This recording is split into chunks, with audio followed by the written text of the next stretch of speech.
Hello बच्चों, let's read this question. So this question say a breeze is in the form of a semicircle of radius 40 meter. The greatest speed with which a motorcycle can cross the breeze without leaving the ground at the highest point is okay. G is taken as 10 metre per second square और friction force हमें यहाँ पर क्या बताया, negligibly small है. ठीक है. So option A is 40 metre per second, option B is 20 metre per second, option C is 30 metre per second and option D is 15 metre per second. Okay. तो चलिए बच्चों, अब हम इस क्वेश्चन को स्टार्ट करते हैं. तो देखिए बच्चों, इस क्वेश्चन का हम की कॉन्सेप्ट लिख सकते हैं. इस क्वेश्चन में हमें क्या फाइंड आउट करना है. इस क्वेश्चन में हमें देखिए पूछ बोला गया है एक ब्रिज है जो कि आपका सेमी सर्कुलर फॉर्म का है. उसके हमें रेडियस की मैंने क्वेश्चन में. ठीक है. और हमसे बोला है कि किस ग्रेटेस्ट स्पीड, किस स्पीड से वो मैक्सिमम स्पीड बतानी मोटरसाइकिल की, सच दैट वो क्या करे, ग्राउंड को लीव ना करे एट द हाइस्ट पॉइंट, अपने हाइस्ट पॉइंट पर. ठीक है. अब देखिए इस क्वेश्चन का जो आपका की कॉन्सेप्ट है, देखिए बच्चों, ये आपका सर्कुलर मोशन पर बेस्ड क्वेश्चन है. This question is based upon our circular motion. ठीक है. जो आपका यहाँ पर बाइक का मोशन होगा वो क्या होगा, आपका सर्कुलर मोशन होगा, क्योंकि देखिए वो सर्कुलर पाथ पर मूव कर रहा है. ठीक है. सर्कुलर पाथ पर क्या कर रहा है, मूव कर रहा है. यहाँ पर अगर मैं इसको ड्रॉ करूँ तो ये आपका ब्रिज कुछ इस तरीके का ब्रिज है. ठीक है. This is the semi circular type of bridge. ठीक है. और आपकी बाइक मान लीजिए यहाँ पर है. ठीक है. दिस इज अवर बाइक, ये आपकी क्या एक बाइक है. ठीक है. अब ये आपकी क्या मान लीजिए बाइक है. ठीक है. अब देखिए उसने बोला है कि बाइक की मैक्सिमम वेलोसिटी क्या होनी चाहिए कि ये इससे टेक ऑफ ना कर जाए, यानी कि उससे उड़ना जाए. ओके. मतलब जमीन से क्या करे, जमीन से ऊपर को ना उड़ जाए. ठीक है. मतलब लैंड ऊपर ना हो जाए. ओके. वर्टिकल डायरेक्शन में मोशन ना हो बेसिकली. ठीक है. अब देखिए bridge in the form of semi circle, जिसके रेडियस हमें क्वेश्चन में गिवन किया कितनी आपकी 40 मीटर की गई. ठीक है. अब देखिए सर्कुलर मोशन होता क्या, पहले ये देख लीजिए. सर्कुलर मोशन आपका एक ऐसा मोशन होता है जिस पर क्या होता है, आपका जो बॉडी होती है, फिर जो भी आपका ऑब्जेक्ट है, ठीक है, वो क्या करता है, आपका सर्कुलर पाथ में मूव करता है. ठीक है. और इसमें क्या करता है, सर्कुलर पाथ में मूव करता है. इसके कारण इस पर क्या आता है, एक आपका सेंट्रीपिटल फोर्स एक्ट होता है. ठीक है. अगर इसका मैग्नीट्यूड कांस्टेंट है स्पीड का, तो आपका इस पर सेंट्रीपिटल फोर्स ही एक्ट करेगा ओनली. ओके. तो ये आपका सर्कुलर मोशन होता है. ठीक है.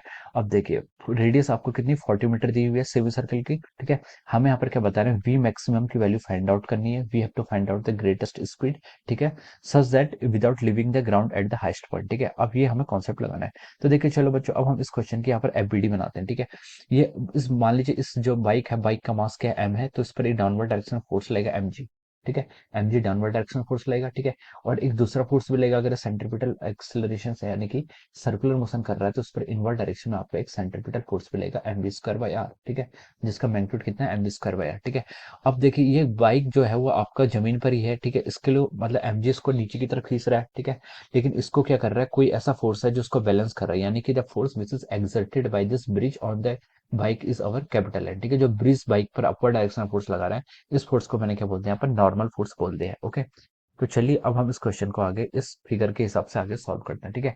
अब देखिए, अब देखिए अगर हम देखें, इसने बोला है कि जो मैक्सिमम स्पीड बतानी जिससे कि जो आपकी बाइक है, ठीक है, वो क्या कर पाए, मैक्सिमम स्पीड बतानी है बाइक की जिससे इस ग्राउंड को लीव ना करे. ठीक है. तो हम लिख सकते हैं, देखिए यहाँ पर हम वर्टिकल डायरेक्शन के अलावा इसका अगर मोशन कंसिडर करें, ठीक है, वर्टिकल डायरेक्शन हम बोल सकते हैं कि इस पर क्या, देखिए आपका जो फोर्स लग रहा है, ठीक है, एक लग रहा है आपका M V square by R. ठीक है. This is the centripetal force जो आपका इनवर्ट डायरेक्शन में लग रहा है. ठीक है. सेंट्रीपिटल फोर्स को प्रोवाइड कौन करा रहा है, आपका एम जी प्रोवाइड करा रहा है. और नॉर्मल क्या है इसकी अपोजिट डायरेक्शन में. ठीक है. और इसका मोशन हम यहाँ पर क्या अज्यूम कर रहे हैं, दिस मोशन इज आपका यहाँ पर जो मोशन है ये क्या आपका सिर्फ हॉरिजॉन्टल मोशन है. ठीक है. यानी कि वर्टिकल के अलोंग कोई मोशन नहीं. तो हमने वर्टिकल के अलोंग क्या कर लिया, इसको इक्वेशन को यहाँ पर ऐसे बैलेंस कर दिया है. ओके. अब देखिए उसने हमसे बोला है कि मैक्सिमम वेलोसिटी बतानी है, मैक्सिमम वेलोसिटी बतानी है जिससे क्या हो जाए, आपका जो नॉर्मल कंपोनेंट ऑफ फोर्स है, ठीक है, मतलब वो अपने ग्राउंड से लीव ना करे. ग्राउंड से लीव ना करे इसका क्या मतलब है, मतलब जस्ट मैक्सिमम स्पीड. ठीक है. उस स्पीड से अगर थोड़ी सी भी इसकी स्पीड हाई हो जाती है तो ये ग्राउंड से क्या कर जाएगा, लीव कर जाएगा. ठीक है. यानी कि उस कंडीशन में इसका जो नॉर्मल फोर्स है, ग्राउंड से लीव करने का क्या मतलब, आपका नॉर्मल फोर्स कितना हो जाएगा, जीरो हो जाएगा. ठीक है. तो हम क्या कंसिडर करेंगे यहाँ पर, आपका नॉर्मल को हम जीरो कंसिडर करके मैक्सिमम स्पीड को फाइंड आउट करते हैं. ठीक है. तो हम यहाँ से लिख सकते हैं, देखिए M V square by R is equal to our M G. आपका एम जी के इक्वल हो जाएगा. नॉर्मल यहाँ से क्या हो जाएगा, जीरो हो जाएगा. नॉर्मल को हमने देखिए यहाँ पर जीरो क्यों पुट किया, क्योंकि हमें मैक्सिमम स्पीड बतानी है. अगर इससे स्पीड थोड़ी सी भी इंक्रीज कर देंगे तो ये क्या हो जाएगा, बाइक क्या कर जाएगी, हवा में आ जाएगी. और यहाँ पर नॉर्मल फोर्स कितना एक्ट हो जाएगा, जीरो फोर्स हो जाएगा. ठीक है. तो हम यहाँ से M V square by R को हमने एम जी के इक्वल रख लिया. ठीक है. तो देखिए हम यहाँ से फाइंड आउट कर रहे हैं कि वी स्क्वायर की वैल्यू कितनी आ रही है, यहाँ से आपकी आर एच की इक्वल आ रही है. फ्रिक्शन फोर्स को हमें यहाँ पर नेग्लेक्ट करना है. तो वी इक्वल टू कितना जाएगा, आपका रूट ऑफ आर एच. ठीक है. ये आपकी वेलोसिटी हो जाएगी. ठीक है. अब देखिए आगे पुट अप कीजिए इसमें, आर आर कितनी है आपकी रेडियस. रेडियस देखिए उन्होंने क्वेश्चन में 40 गिवन की है, और जी की वैल्यू उन्होंने बोला है कि आपको 10 मीटर पर सेकंड लेनी है. तो ये कितना है आपका, रूट ऑफ 400 हो जाएगा. ठीक है. वेलोसिटी कितनी आएगी आपके √400, ठीक है। पर अगर हम इसको फर्दर सॉल्व करें तो यहाँ से आपकी वेलोसिटी √400 कितना हो जाता है 20, ठीक है। तो कितनी स्पीड आ जाएगी मैक्सिमम आपके यहाँ से 20 मीटर पर सेकंड, ठीक है। सो 20 metre per second is the maximum speed, ठीक है। 20 मीटर पर सेकंड क्या आएगी, मैक्सिमम स्पीड आएगी। बाइक इस मैक्सिमम स्पीड से मूव करेगा तब वो क्या करेगा, उसका वो नॉर्मल कंपोनेंट आपका जीरो रहेगा, ठीक है। तो उसका राइट आंसर क्या जाएगा 20 मीटर पर सेकंड, जो आपका ऑप्शन बी में है, ठीक है। तो हम बोल सकते हैं कि option B is the right answer of this question, okay. So I hope you all understood this concept. All the best and thank you so much.